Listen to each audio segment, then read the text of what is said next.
Hello and welcome back to Voicecraft, a medium for artful and experimental conversations that seek to share insight into the nature of psyche, culture, and our relationship to an evolving world at the turn of an age.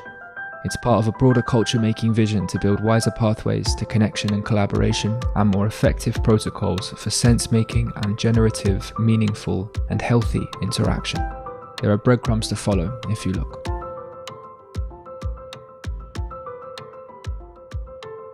This is the kind of conversation I've been working probably like 5 years to have, which is an awful lot of effort to put in for some friends that you haven't met. But well, thank you. Much appreciated. So look, I mean, I see these recordings. I'm starting to see them. It's like a bit of a weird mixture of kind of like a friendship sort of joy, but then also a sort of serious ceremonial element, because we could just be having this conversation not recorded. And so, it leads me to consider, well, what's the purpose of this? It's not like there's not very much content on the internet. So there's quite a bit of it. And so to what degree can we create something beautiful and helpful in a way that speaks not only to the immanence of what's between us here, but that actually serves as some sort of beneficial and helpful artifact. So in that sense, it's very much an ongoing experimental process with the context of a podcast itself, but also with obviously this being recorded with video as well, and how this fits into a broader life project of fundamentally extending the kind of invitations for people to participate in, we can say broadly, processes of meaning making and sense making in ways that aren't as fucked as perhaps we've grown to engage in them these days. So, between us, there's like a great interest in Jung, and I suppose with the slightly more esoteric and a cultural slant on things, this is something I've had something of an interest in, but take myself to be sort of, an interested student in these kind of matters.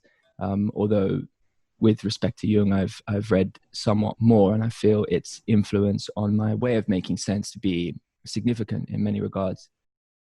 And the other thing as well is that I see these as opportunities to really see if we can essentially further our understanding together in the way of synergy, so we can think about that from an alchemical lens or just a straightforward synergetic lens. We can see what comes of our whole of perception if we manage to share and really hear in a way that furthers what it is we can't sense about the world and crystallize it into. So, it's probably helpful in particular to the people listening and not viewing to place names to voices, and perhaps just to get like very brief, like just a couple minute introductions. But let's not do this in a boring way. I can say a little bit. I can say that Erick, you're someone who I came across in the world of Jung online some amount of years ago now. I've lost count since I've been in curfew the last 10 weeks, and I can't really relate to even what happened 6 months ago, but some amount of years ago. And podcasts like Individuationing, Becoming Myth That Make Us, you're a writer and a podcaster, and you've been working on a book recently, and you're also a coach, someone who I see as on some kind of mission to understand the psyche and to present to people ways, guides of working with their own psyches and each other so that they can live healthier, more meaningful lives. This is a beautiful mission. And Anderson, you're someone who, you just gave us a tour of your room before. There's imposing bookshelves on all sides. You are a wizard in a library, someone who teaches Jung and cognitive science at the University of Toronto, a D&D master. Both of you have been on the podcast before. It's bloody nice to have you here. So as some sort of introductory question, Erick, I'm curious, what sort of what drives you to even show up to a conversation like this? What's the, if there's some sort of magic or energy you feel, what sort of catalyzes your interest, and fundamentally, like, why are you here at all? I'm going to choose to see that as a lens of why am I here on the podcast, as opposed to why I am embodied and doing the life thing. And the reason I'm really excited about this podcast is it's very rare for me to be in the presence of people who understand depth psychology and, cognitive psychology and evolutionary psychology in a way that can challenge the conclusions that I've come to so that I can further my understanding, because much of my learning about Jungian ideas is alone. And, alone is an interesting thing to really think about if you really understand what Jung is saying. But I'm really excited to offer what I believe and then to have it be challenged and reconstructed, and to hear how you two see it as well, so I can allow that to, fall into the soil and I can do some new things. And I'm excited to see what arises. Yeah, beautiful. Same to you, Anderson. What are you bloody here for, mate? I liked being here last time a lot. And also, no, I did really thoroughly enjoy it last time. I guess similarly, I mean, we were talking about this a bit at the outset, and I have a sort of a boundless interest in Jung in a lot of things, but Jung has occupied so much of my attention, and yet, despite the fact that I've read his work many times, there are still passages that are, if not quite opaque, in a state of sort of ongoing, unfolding revelation. Things that I get more out of, and similarly, operating as kind of an autodidact and reading this stuff on your own, I feel is like kind of a time-honored tradition almost in this sort of work. But at the same time, there's a, like Jung says, right, there's a kind of chemical reaction that happens between people, consciously and unconsciously. And, I think any opportunity to talk to smart, interesting people about things that strike me as being really important and essential to what it means to be human and what's going on in general, is always a treat. I often have the opportunity to talk about this stuff, but of course, I'm very often teaching it. So it's me giving my interpretations, and it's not that there isn't back and forth, but again, it's just a really cool opportunity to talk to people that are sort of deep enthusiasts and are working with it, right? Instead of just sort of overviewing it. So I'm looking forward to the chemical reactions, I guess, is what I mean. Yeah, something to pick up on immediately that's coming to me from both of what you're saying there is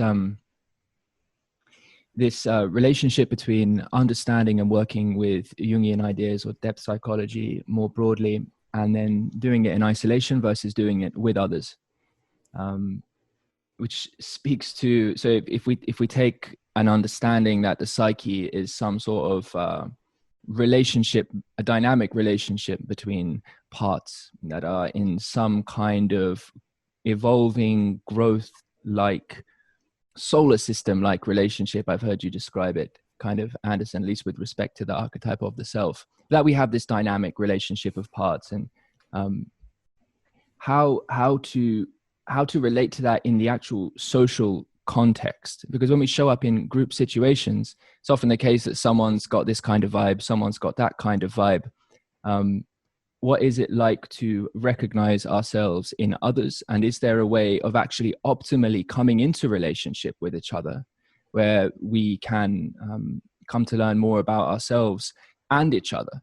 So yeah, it strikes me as something that's quite resonant to this sort of podcast and project as well, because what we do see more broadly in society, I think, is a breakdown of effective ways to come together as communities, the socio-technology of being together, along with the psychotechnology of how we relate to our inner sort of worlds. So I think that's, for me, why one of the reasons why this is such a why I'm so enthusiastic about seeing what can come of these kinds of conversations. Yeah, absolutely. Yeah. So Erick, I know that you are a coach working with Aubrey Marcus and various places, and I know the project is sort of called Fit First Service. And please correct me if I'm wrong about any of that. And there's a sense in which there you're working with large groups of people in a sort of semi, even though it's for a short period of time, a semi sort of tribal-like setting, where Right. it's about getting people into a kind of right relationship of becoming with each other. I'm just wondering the degree to which your sort of understanding of Yeah. Jung even has come through in those kind of environments. 100%. So the context of Fit for Service is it's a year-long program, and we create a new curriculum each year. And the curriculum this year is the hero's journey. And so we're using the 12 stages of the hero's journey as is understood by Joseph Campbell, which most people don't know, but I'm sure both of you know, the roots of that came from Jung. And I don't know if he specifically called it the hero's journey, but the way that I understand it is it seems to be the archetypical story of how the psyche goes through transformations. And we're trying to, like, what's really interesting is, and again, one of my favorite reasons why I love to coach is when you're transmitting an idea to somebody, their body will tell you instantly whether or not what you are saying is resonating with them. And so it's this constant tuning that you don't get if you're just thinking alone. And it's been really fun to try to tell people the hero's journey in a way where it resonates with them. But what I am finding as a coach that just, I love it, is that people will tell me they don't know what to do. I will then tell them a brief summary of the 12 stages of the hero's journey. And just by describing the ordinary world and describing the call to adventure and describing the refusal of the call and describing crossing the threshold, every single time people are like, oh, I know what the thing is. And like, it seems to be evidence of an archetype. And to your point, some of the research that I've been doing for the book with Aubrey about community is that if people self-report as feeling lonely, they're more likely to die early than people who are obese, than people who live in an area with high air pollution, than people who smoke a pack a day, or what's the last one? But anyways, it has the highest correlation to all-cause mortality, early death than any known factor that we are aware of right now. And it's something like 1 in 4 people report not even having a single close friend. And the thing that I have found about what creates the feeling of loneliness is if it feels like you can't be, if you feel that you aren't seen by somebody. And describing the hero's journey archetype or structure to people, really it's teaching them, like, these are the steps that you have to go through to be able to actually connect with people, because it connects you to who you are authentically, and then gives you the courage to step out of the quote unquote ordinary world, which is the archetypical matrix. And then what I am finding is that by giving people that framework and then giving them the opportunity to connect, like, the magic and the healing that is happening within the container is more powerful than anything that the coaches could consciously articulate or enact. Am I allowed to ask questions? I don't want to. I don't want to like blow out the secret level on your workshop. Let's go. Okay. So I'm curious because, So the idea of the hero's journey, right, is probably maybe got even more popular penetration maybe than like Jung himself, right? So Right. it's one of those things that, I mean, it's been dominating Hollywood since Star Wars, and because of Star Wars. But it has lots of currency. Like, it's a pretty standard thing that here in Canada anyway, they teach it in English classes, right, in high school. It's one of these like lenses that you often use. When you work with people with it, and I'm thinking about this from sort of a therapeutic lens, and I think that Right. there's a pretty strong family resemblance between sort of therapeutic Right. work and coaching work. When people go to work with it, what do they do? Like, how do they code it? Do they work with it dramatically, or are they just like getting a sort of a grasp of the stages and then mapping life events in? Like, do you find that people differ in the ways that they, Yeah, so it for sure currently is B, where they're just getting the overview and then they're mapping life events onto it. What I would love is to get to the point where I understand it well enough where I can put them through dramas, because I think that that would be even more powerful to help people. And I think that that's the psychological function of ritual, is to put people through dramas that actually help them either embody physically or body energetically new modes of being that they can then bring to their ordinary life, that can help them, you know, be heroic, quote unquote. But yeah, currently, simply giving people that framework, it's like their psyche will begin to do the work on its own to help them see, like, oh, this is the obstacle right now, or oh, this is the way through the obstacle right now, or oh, these are the people in my life or the voices in my life that are keeping me from doing the thing that I feel called to genuinely do. Right. That's really cool. If you're looking at the dramatic side, I feel like I should be getting a kickback from the Dungeons and Dragons people at this point. But if you're if you're looking at the dramatic side, there are a few more finely developed tools for putting people through a structured dramatic narrative arc of that kind than role-playing games. D&D per se may not be it, because it's a little bit of like a kill and loot simulator at the end of the day. But there are sort of beautiful role-playing games out there, you know, for every genre and artistic dimension you can think of, and some of them do just sort of astounding things when you put this kind of archetypal framework on. You know, I've used the hero's journey in games a lot, and I do a certain amount of therapeutic gaming in addition to and before COVID shelved the whole thing, we were just firing up a role-playing game study about tabletop RPGs and autism spectrum population. And one of the things we've really looked at when we've, you know, between that work and working with students is precisely that like giving the dramatic narrative space to embody heroism and sort of doing a proxy thing where you can, if you're subtle about it, symbolize issues in certain ways, right?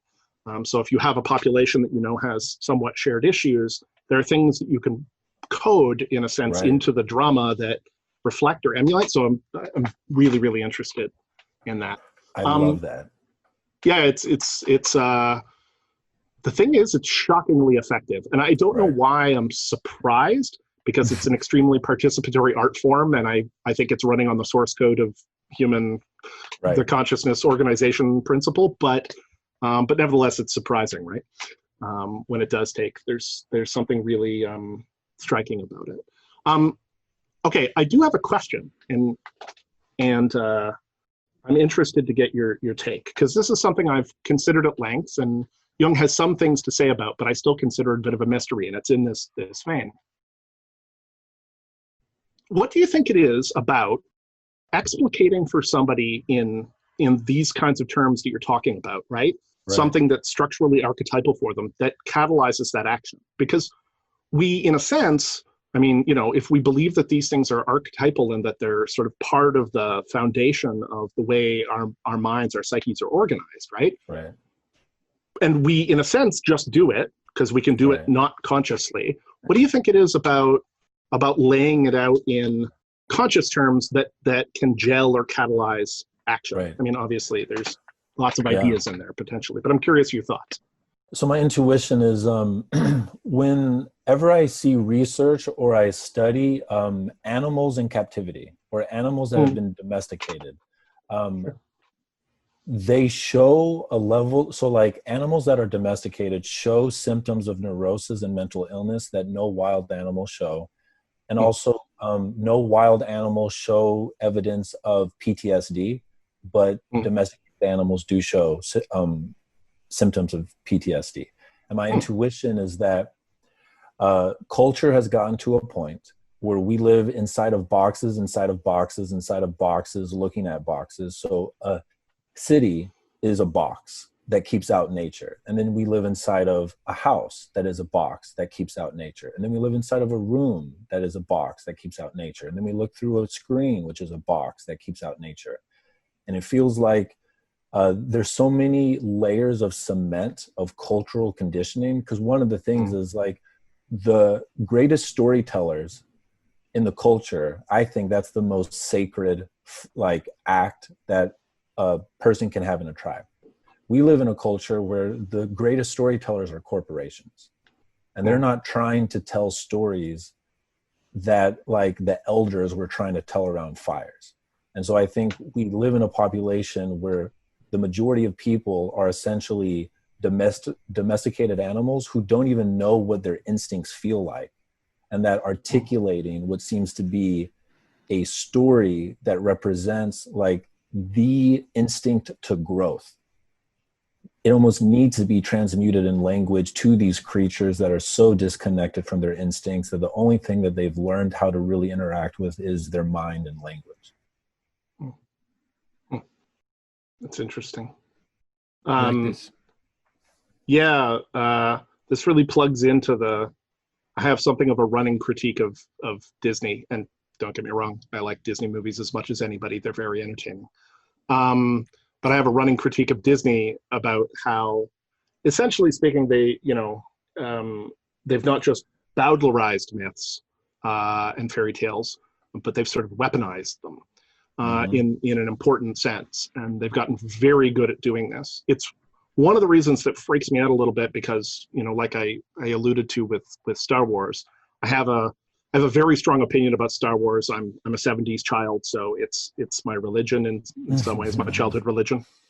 And of course, Star Wars did something really specific, right? Which is it explicitly took the hero's journey and it applied it in a way that nobody expected this movie about weird robots and hairy monsters and laser swords to become an international cultural phenomenon, right?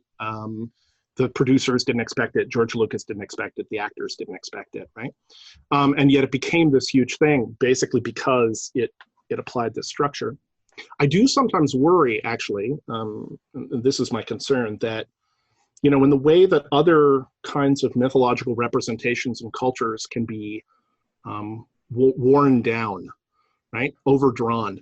That it's possible to come, you're sort of pointing out, right, the storyteller around the fire, or at a certain time of year. It's like now is, when the pole star is at its highest. And so this is when we tell this story. And instead, what we have is like, here is a story that has this recognizable emotional transference thing when we run it for you. And now we're going to run it over and over and over and over and over and over and over and over. So I worry about that stuff sometimes. Myths can always slough that shit off, right? And emerge fresh. But at the same time, I sometimes do worry about the idea that, the big storytelling powers have really sort of turned or attempted to turn myth into a crank machine for, So I know what you mean. What I find is important and powerful is when you only use language to transfer the story, in the absence of making the person absorb the image that you're providing, you allow their psyche to provide the image in their imagination. And that is, in a sense, like a waking dream. And so it becomes personal. It can slouch off the concrete of the corporatization of this myth. And so I find that if you give it to people in person through language alone, that their psyche is able to put the flesh on the bones, as opposed to if you're watching a movie, the flesh is being provided for you by the images and the musical score behind it. And I think that is one of the ways that the myth can stay alive and not be prostituted by, these entities that are their primary goal is to make money. Yeah. Something that comes to me also is that there are many myths, and it's not clear to me that I've even necessarily breathed them all in and out to the same degree, right? And this speaks to the point about how movies might be co-opting me or us in various ways by presenting some rather than others, and almost treating that sort of relationship like just another box. And there's part of me that's always wanting to push beyond the edge of that. And so it would be a tragic thing, for example, to have the hero's myth be something that just enables people to sort of get their stimulation and kicks to essentially stay where they are and fundamentally not end up participating in the world, which makes me think of a more fuller context of actual participation and embodiment, which is more akin to what you're speaking about in the context of the various kind of coaching processes you're talking about, Erick. That's so important. But I'm also interested in this relationship between different kinds of myths. Like as a male, I think I've been more interested in more typically male myths. But I'm also interested in female myths of our time. And then I'm interested in, well, what if we have to create new myths, right? Which is a tough thing to say when it comes to Jung in some respects, because there's a skepticism regarding the degree to which archetypes can be created at all rather than just merely reparticularized. But I like to presence this in relationship to this other sort of complex concept, which might be some sort of idea of emergence in nature and emergence in culture. We might say the technological emergence we're experiencing at the moment, this creation of new channels of communication, the ubiquity of information, but how difficult it is to process it. And so the various ways we're being hacked by algorithms to present to us what the algorithms will sort of think we're going to find most relevant, so that we can continue to just do the consuming thing.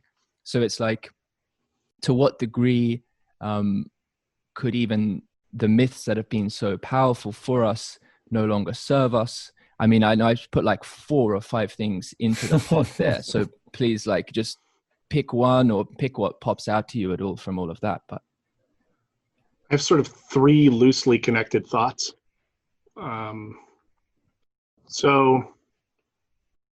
Considering all that stuff, I sort of think in I guess a few different axes, right? So I think along the line of time, and sort of into the future, into the past, but like the line of time and beyond sort of our immediate time. And I think about sort of scale, scaling it up to whatever extent, and then I think of it in terms of, I guess, the terminal versus the cyclical. So in terms of like time, well, no, actually, let's do scale first. In terms of scale, I think about some of these technologies of connection, Facebook, social media, whatever. And the evidence, of course, seems to be mounting up that they're, of course, cross-connecting us, not just consciously, but unconsciously. And it's the unconscious effects that you begin to really see at scale. So the way I've been thinking about it is like, when we built the internal combustion engine, right, what did we think we were getting? We thought we were getting personal transport and convenience. That's what we thought. And we built these machines, and we put 1 billion of them on the planet, and we all thought we were in the age of happy motoring, getting around. But at scale, that's not what we built. What we built was a terraforming engine to turn our planet into Venus. That's what we actually built, a machine that pulls dinosaur wine out of the ground and pumps it into the atmosphere and raises the temperature for everybody, right? That's what we actually built. And it's only at the limited scale that it looks like the age of happy motoring, right? So when I think about technologies and I think about this stuff, I have speculated a bunch lately that in a way, a lot of these cross-connecting technologies initially, you think about the 1990s wired vision, utopian vision, of what the internet was going to be, and it was going to connect us together. And it did that until we got the pattern recognition on the algorithms up to the point when they began to be able to make predictive intrusions into, right? And when we monetized attention in this very fine-grained way. Right. And then what has the impact of that? Well, what we think the impact is that people get this feed of shit that they're interested in, right? Just like a goose with one of those feeding tubes for foie gras. But what they actually got, if you pull back from scale, is a machine that seems to be raising the global emotional temperature, mostly by siloing people and then feeding them whatever outrage they happen to already agree with. And it's a very tight way, right?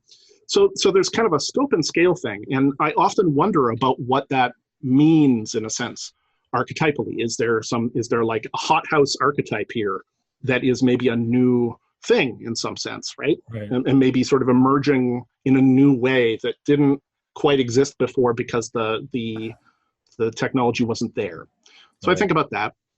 When I think about the timeline aspect, from that perspective, it's in some ways, I think, clear that Jung, at least in late Jung, did intend for a certain amount of historical evolution. So if you look in Ion, his book Ion, or I think a bit more sharply in Answer to Job, right?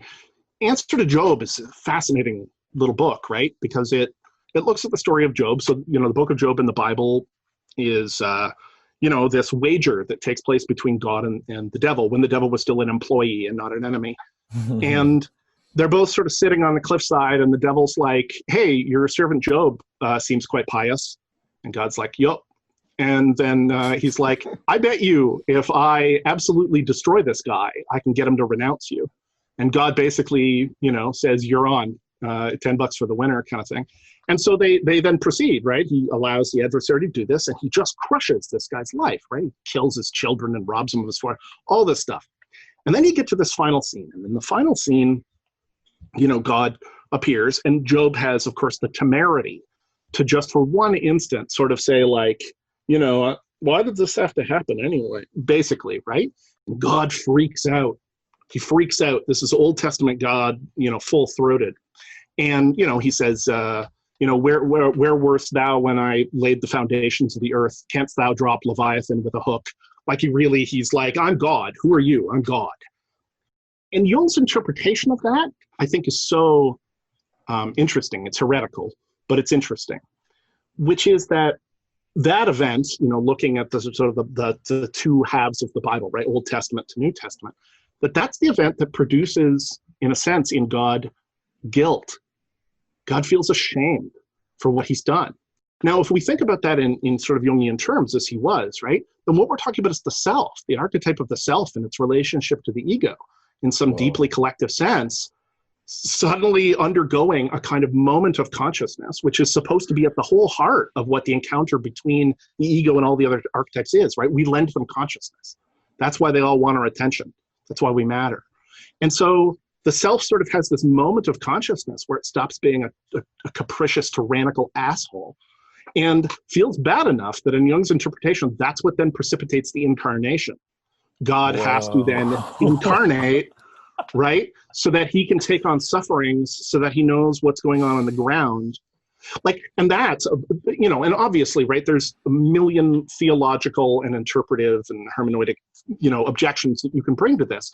But at the heart of it, that's a really interesting example for sort of the hinge that's in the Bible, right? This transition between this angry, plague-tossing, smashing, quite capricious, sometimes good-natured being, and this like God of love, who we see in the, right, it's very Greek, we see in the New Testament, in Christ's incarnation. So just right there, Jung is really pointing at something, and an Ion more broadly, right? And he's pointing at these sort of transitions that are occurring where the archetypes can seemingly, in a collective sense, change their stance, change their mode on more than sort of merely cosmetic or minor, right? And, whatever. We could argue all day about how much the interaction between archetype and culture, but yeah.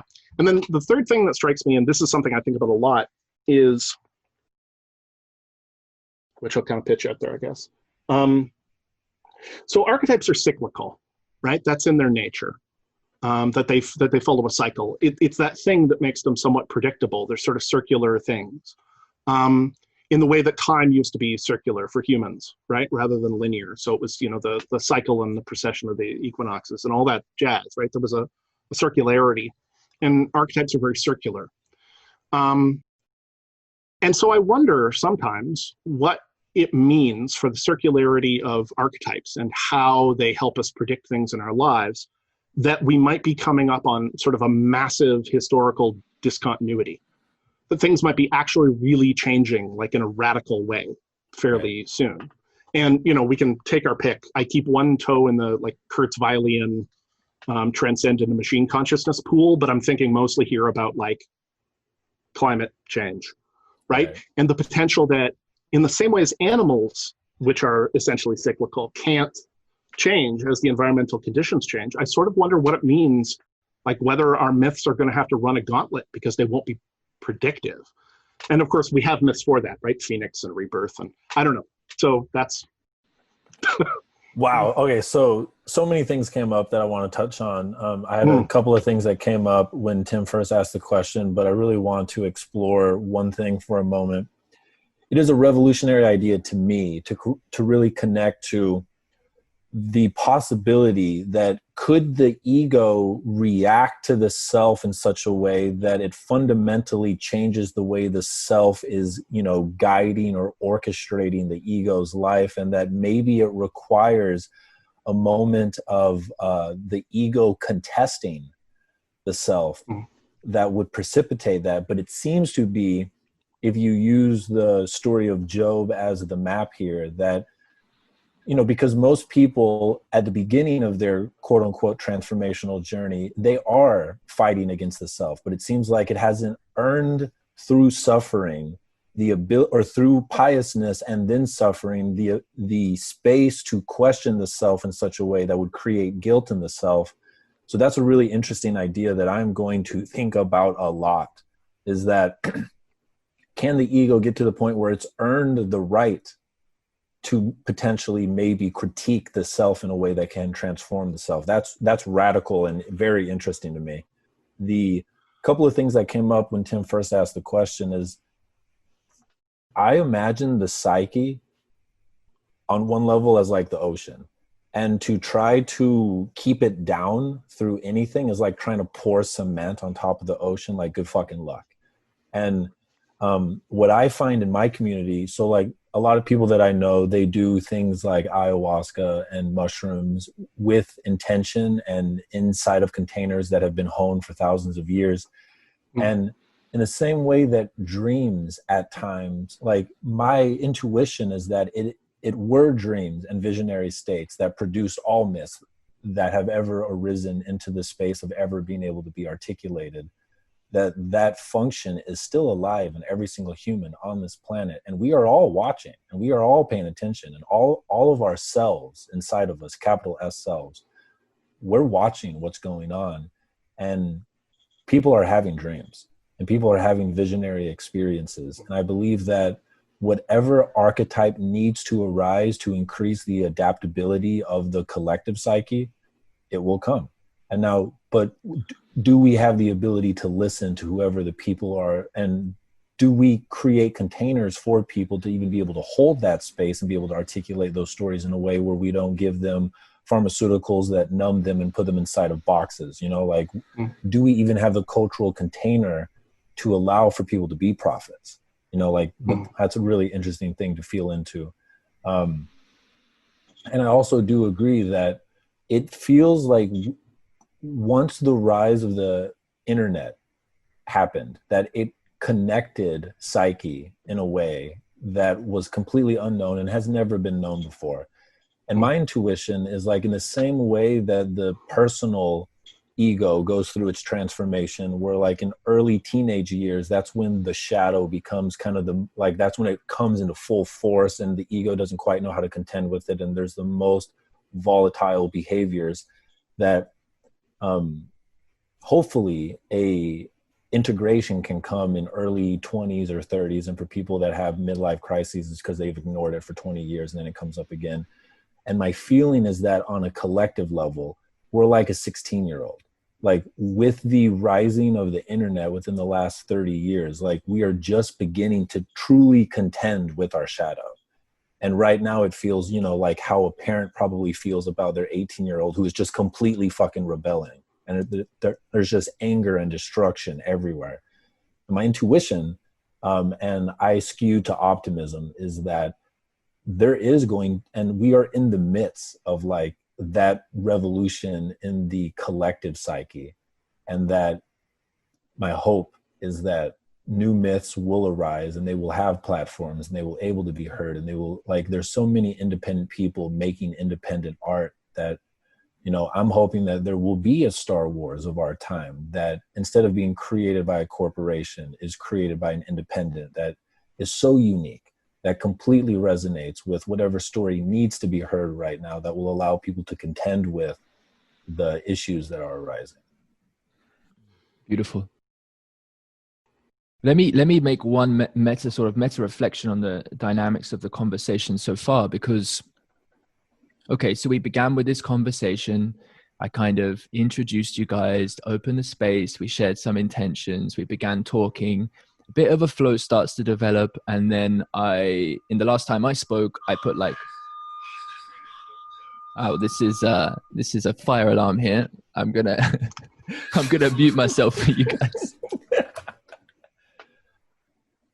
So the Jungian, okay, I've labeled the part inside of me that has completely downloaded the weirdness of Jung and synchronicity and all that thing, and I call her Evie. And like that part in me, whatever you were about to say was interrupting whatever was wanting to come out, that it created a synchronicity around you that kept you from bringing forth that idea. That's the interesting instinctual laugh that comes up out of me. Well, it's finished now, and I can bring it back. I can bring it back. And the point was really to introduce a bit of chaos, right? So I put about 4 ideas on the table, and I can imagine the listening experience for some people was kind of like, whoa. But then Anderson was able to take some of that raw material, craft it into some points which he might not have mentioned otherwise in that particular instance. And then now we reflect on that and we continue speaking. But I'm raising this because there's a kind of, this is part of the collective art process, and there's different roles to play in the dynamics of generativity and conversation itself. So if I was with other people speaking, I wouldn't have said those kinds of things, right? There's times when I might have to be the one providing a more steady flow of coherence. But in this context, because of who I'm with, I can play a certain role that then enables the whole of the conversation to become more. So for people listening, and just because this is sort of in resonance with the broader scope of this project, and I think also what we're speaking about in a very interesting way, an understanding of the dynamics of communication and the different roles we play in it, I think is deeply part of what we're speaking about here. If we can kind of, it's like different instrumentation. And if we can come to the right sort of bass track, if we introduce the right instruments, and then maybe we can add 1 or 2 people, and then there's already the kind of the fellowship of players there, we can add 1 in, and all of a sudden then does that provide a context for something radically new to actually presence itself in a safe way and then be caught, just like a moment of insight. It might just be to the void, it might be back into the chaos, but if there's some people there who can pick it up and bring it on, well then maybe that's something deeply worthwhile.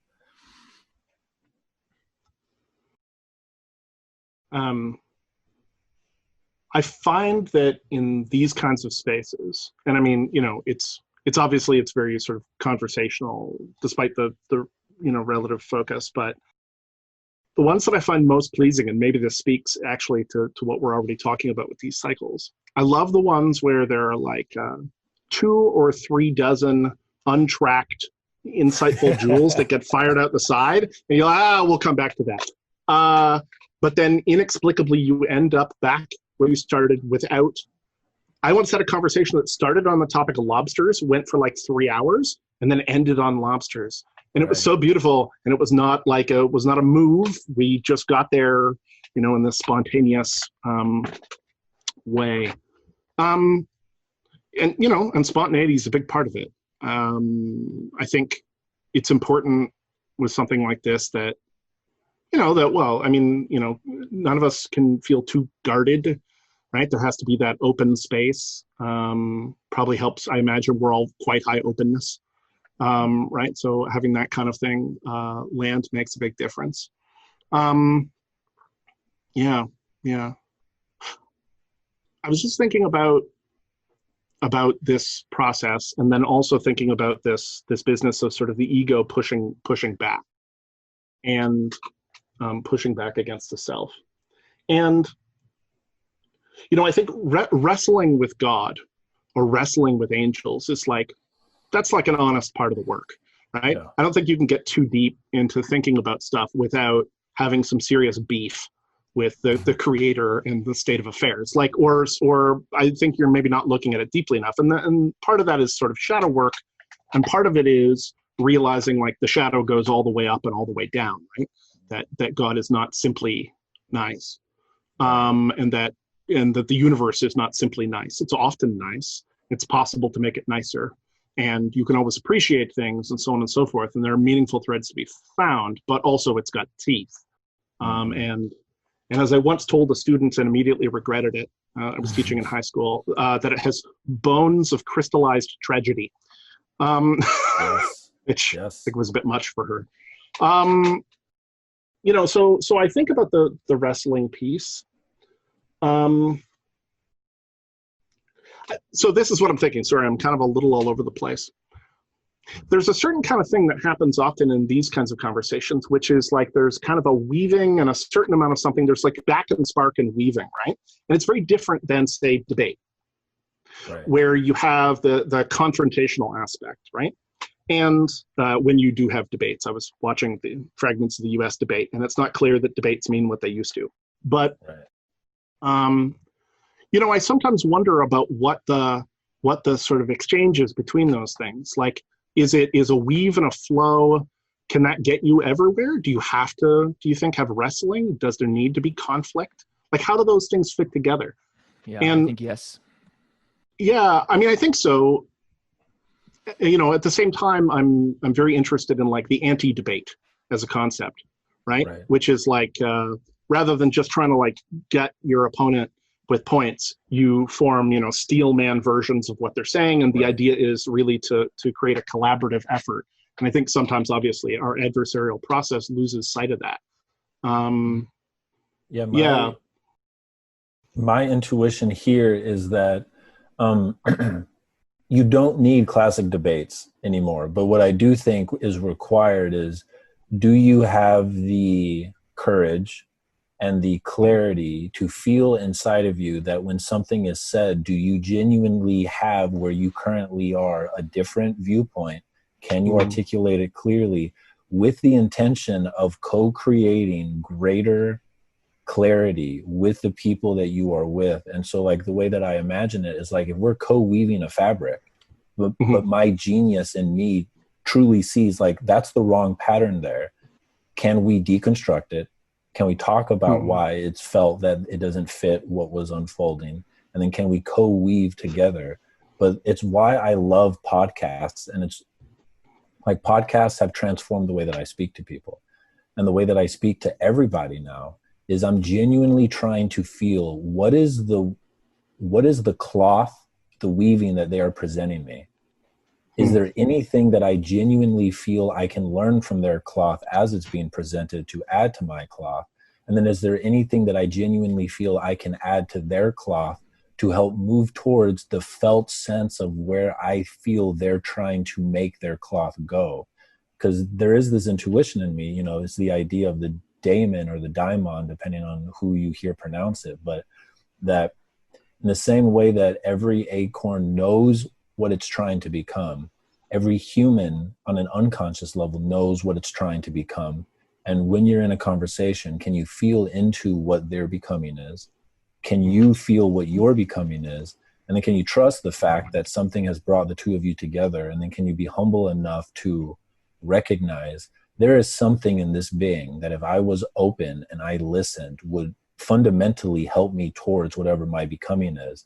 And then me offering my truth as I see it now, as I feel it now, can help them in their becoming. But the whole idea of a debate implies you already know, and so you learn nothing.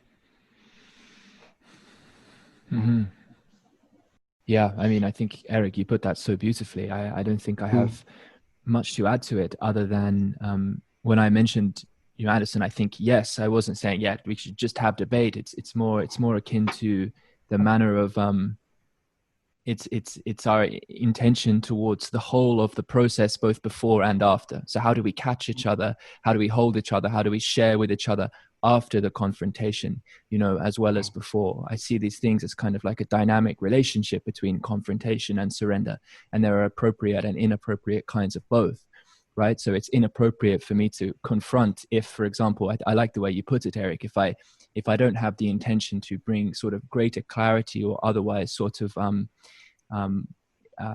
develop or raise the space that we're all inhabiting, in some sense, to make a deep contribution to what is integrous about the fabric that is we're co-weaving together, which right. at the same time is in some sense our very coherence and being in the world together. And then the surrender piece is like, well, sometimes, you know, it's like it's to simply appreciate and be moved by the flow of another, and then sometimes you need to stop being moved by that flow because they're spiraling you off into some sort of titrated oblivion with just boxes and boxes, and it's repressing that creative spirit. And so actually it's not the right way.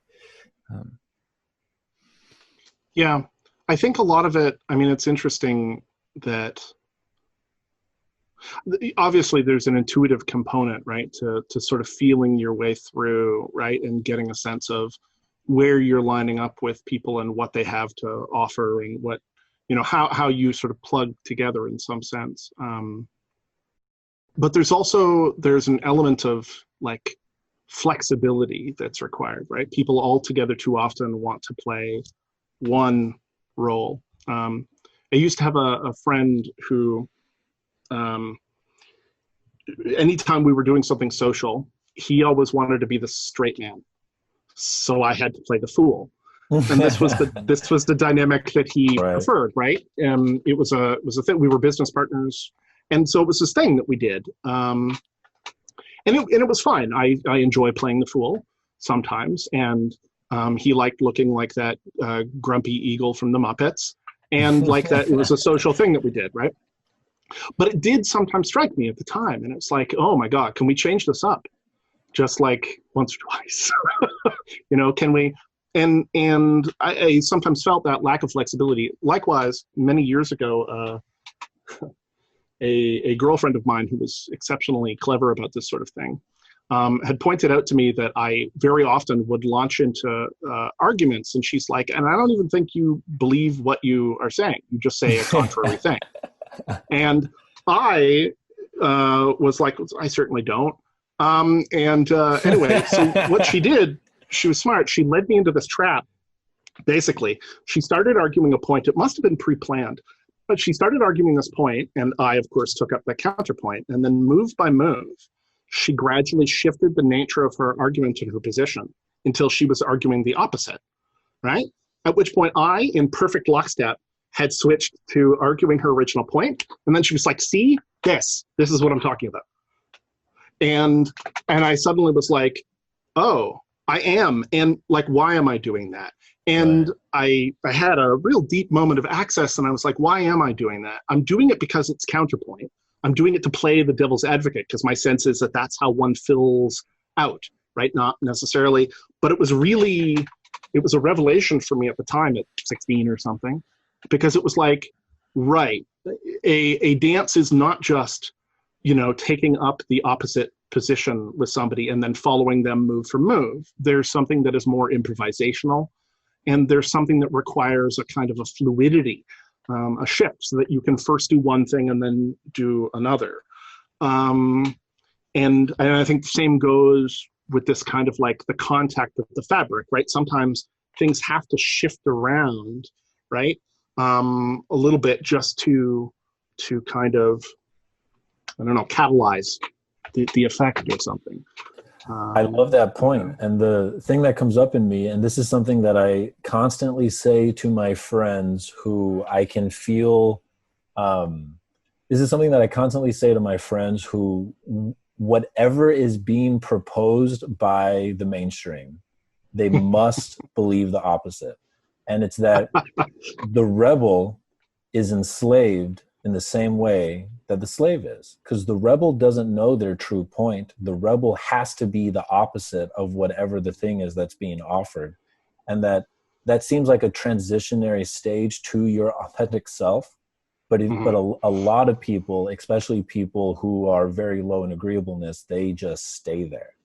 And I find that whenever I'm talking to someone who is like that, I find myself becoming the advocate, trying to steel man shit that I don't believe, that's coming through the mainstream, just to give them the sense of like, do you see how you are not free? Because no matter what is presented, you have to not believe it. And you think that that's you being the divine arbiter, like the revolutionary. Like the difference between the rebel and the revolutionary is that the rebel is enslaved to be the opposite of whatever tradition is. But the revolutionary, on some sense, I think in its highest aspect, is like a prophet, that it has something genuine and unique coming through it that it's the advocate for. Yeah, that's right. I mean, the prophet doesn't just, obviously there's like a tradition, a prophetic tradition that has the wild man wander out of the desert, with long beard and a mouthful of bees and honey, and say like, this is all screwed up and we should stop it, right? But usually that comes with some kind of like actually proactive, prescriptive vision of what needs to happen. And I think, altogether too often people, especially because it's been so valorized in the West, right? The idea of rebel consciousness is so valorized. And I think that there's something to it, right? That there 100%. was never a change of any kind that wasn't first an unpopular, rebellious position. Right. And I think I probably said for 25 years, the minority isn't always right, but the majority is always wrong. Love it. I'm not so sure it's true in quite the same way. I mean, that kept me from doing things like, I didn't wear shoes for years. and I had other things, combat boots and stuff, but like, I didn't wear shoes. I didn't wear shorts. Shorts were like the shockingly late, like I wore them as a child. And then as soon as I was able to make my own determinations, I didn't wear shorts. And I look back on that period and I'm like, why did I have that strange position? You know what are great? Shorts. And it's a majority position. Like there was really a common wisdom about keeping your legs reasonably cool in the summer.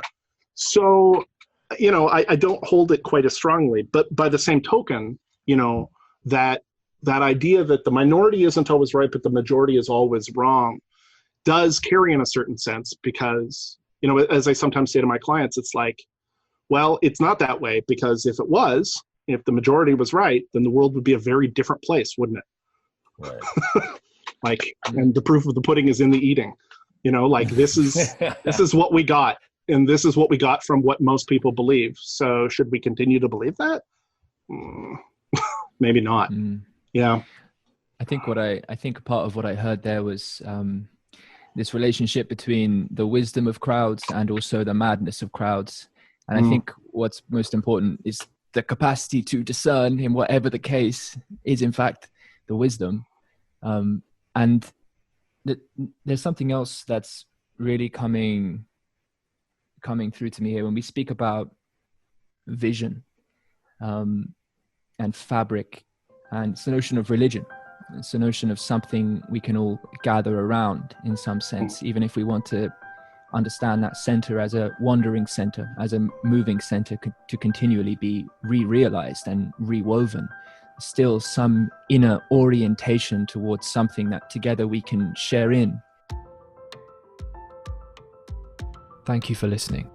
And if you enjoy these podcasts, please consider sharing them or leaving a review, and perhaps also to consider supporting it on patreon.com/voicecraft. Your support makes a life-changing difference and a life-affirming impact. It will help sustain the podcast, build the network, and make possible more community events and educational resources. Read about member benefits at patreon.com/voicecraft. There are breadcrumbs to follow if you look.